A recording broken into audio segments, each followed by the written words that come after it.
یہ دن تھا 20 دسمبر 2020 کا، جب ایک 30 فٹ کی بوٹ بہامس آئی لینڈ سے فلوریڈا کی طرف روانہ ہوئی اور اس بوٹ میں 20 پیسنجرز سوار تھے۔ کیونکہ اس بوٹ نے بہامس سے فلوریڈا کا سفر پہلے بھی کئی بار طے کیا تھا، اسی وجہ سے یہ سفر بھی ان کے لیے بالکل نارمل تھا۔ لیکن بیچ سمندر میں اس بوٹ کے ساتھ آخر کیا واقعہ پیش آیا تھا؟ ان کو سمندر نگل گیا یا یہ کسی طوفان کا شکار ہوئے؟ اگر صرف کوئی انفارمیشن تھی تو وہ یہ تھی کہ بہامس آئی لینڈ سے یہ بوٹ بالکل ٹھیک ٹھاک حالت میں نکلی تھی۔ لیکن اس انفارمیشن کے علاوہ ایک اور انفارمیشن بھی تھی، اور وہ یہ تھی کہ اس بوٹ کو برمودا ٹرائنگل سے کراس کر کے گزرنا تھا۔ جب امریکن کوسٹ گارڈز کو اس بات کا علم ہوا تو ایک سرچ آپریشن کنڈکٹ کیا گیا، جو سمندر کے اس حصے میں پورے 4 دن اور 4 راتوں تک چلتا رہا۔ لیکن مجال ہے کہ اس بوٹ کا ایک بھی حصہ ملا ہو۔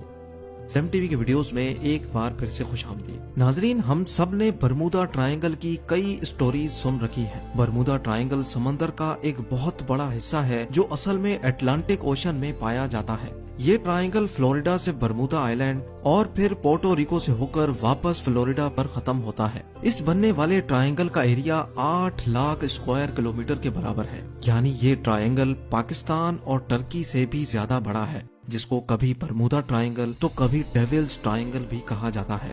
یہ ٹرائنگل اپنے مسٹیریس فینومینا کی وجہ سے پوری دنیا میں بدنام ہے، جہاں سے گزرتے وقت شپس اور ایئر پلینز کا کانٹیکٹ اپنی بیس اسٹیشن سے اچانک ٹوٹ جاتا ہے اور وہ ہمیشہ کے لیے غائب ہو جاتے ہیں۔ ابھی تک شپس اور ایئر پلینز کی ایک بہت بڑی تعداد اس ٹرائنگل میں گم ہو چکی ہے۔ آج تک ان میں سے صرف چند شپس اور ایئر پلینز کا ملبہ ریسرچرز کو سمندر کے باٹم سے ملا ہے، لیکن وہ بھی اس جگہ سے نہیں جہاں وہ آخری بار ریڈار پہ شو ہوئے تھے۔ جبکہ دوسروں کا تو نہ ملبہ ملا اور نہ ہی ان کے اندر موجود لوگوں کا آج تک کسی کو پتہ چل سکا ہے۔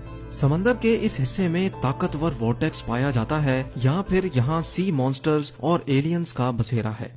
آخر برمودا ٹرائنگل میں کچھ تو ایب نارمل ضرور ہے، جس کی وجہ سے نہ تو یہ بڑی سے بڑی کارگو شپس کو چھوڑتا ہے اور نہ ہی کسی جہاز کو۔ یہاں پیش آنے والی ایب نارمل ایکٹیویٹیز کا ایکچوئل ریزن سائنسدانوں کو آخر کار مل چکا ہے۔ یہ معاملہ شروع ہوا تھا 1945 میں، جب یو ایس نیوی کے 5 ٹورپیڈو بامبر ایئر کرافٹس